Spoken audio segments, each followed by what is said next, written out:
कुछ ऐसे तथ्य बताने वाले हैं जो शायद आपको पता भी नहीं होंगे।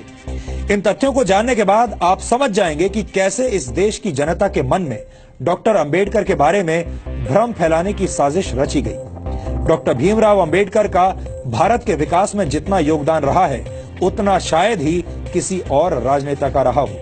एक अर्थशास्त्री, समाजशास्त्री, शिक्षाविद और कानून के जानकार के तौर पर अंबेडकर ने आधुनिक भारत की नींव रखी थी और देश उनके इस योगदान को लेकर आज भी जागरूक नहीं है। आपको बता दें कि डॉक्टर अंबेडकर संविधान की प्रारूप समिति के अध्यक्ष थे। उन पर आधुनिक भारत का संविधान बनाने की जिम्मेदारी थी और उन्होंने ऐसे संविधान की रचना की जिसकी नजरों में सभी नागरिक एक समान हो, जो धर्मनिरपेक्ष हो और जिस पर देश के सभी नागरिक विश्वास करें। एक तरह से भीमराव अंबेडकर ने आजाद भारत के डीएनए की रचना की थी। इसके अलावा डॉक्टर अंबेडकर की प्रेरणा से ही भारत के फाइनेंस कमीशन यानी वित्त आयोग की स्थापना हुई थी। डॉक्टर अंबेडकर के आइडियाज से ही भारत के केंद्रीय बैंक की स्थापना हुई, जिसे आज हम रिजर्व बैंक ऑफ इंडिया के नाम से जानते हैं। दामोदर घाटी परियोजना, हीराकुंड परियोजना और सोन नदी परियोजना को स्थापित करने में डॉक्टर अंबेडकर ने बड़ी भूमिका निभाई थी।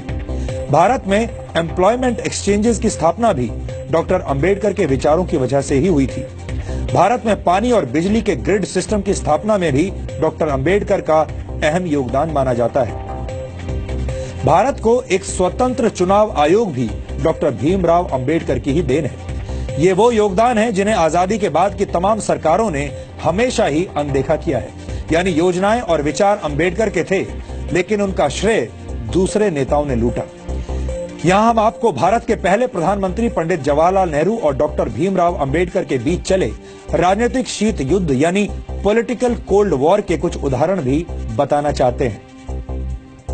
डॉक्टर अंबेडकर जवाहरलाल नेहरू की सरकार में प्लानिंग का मंत्रालय चाहते थे, लेकिन नेहरू ने अंबेडकर को सिर्फ कानून मंत्रालय दिया, प्लानिंग मंत्रालय नहीं दिया।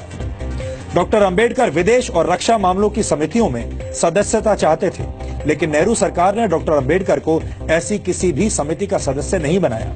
डॉक्टर अंबेडकर नेहरू सरकार की विदेश नीति से असहमत थे। डॉक्टर अंबेडकर हिंदुओं में सामाजिक अधिकार और महिलाओं को संपत्ति का अधिकार देने की बात करने वाले हिंदू कोड को समाज सुधार के लिए जरूरी मानते थे, लेकिन नेहरू सरकार ने अंबेडकर के मंत्री रहते हुए हिंदू कोड को स्वीकार नहीं किया। यहाँ तक कि डॉक्टर अंबेडकर को भारत रत्न सम्मान देने के लिए भी कोई पहल नहीं की गई।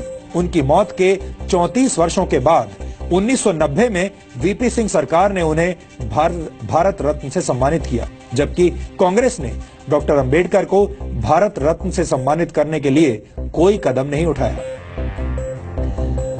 अब आप समझ गए होंगे कि बाबा साहेब डॉक्टर भीमराव अंबेडकर से जुड़ी तमाम सच्चाइयों को हमसे और आपसे कैसे दूर रखा गया है। इन सच्चाइयों को जानना और समझना आधुनिक भारत के निर्माण के लिए बहुत जरूरी है। डॉक्टर अंबेडकर को जातियों की सीमा में बांधना और उन्हें सिर्फ दलितों के मसीहा के तौर पर पेश किया जाना उनके साथ बहुत बड़ा अन्याय होगा। इसीलिए आज हम डॉक्टर अंबेडकर के मूल विचारों को आपके लिए डिकोड कर रहे हैं।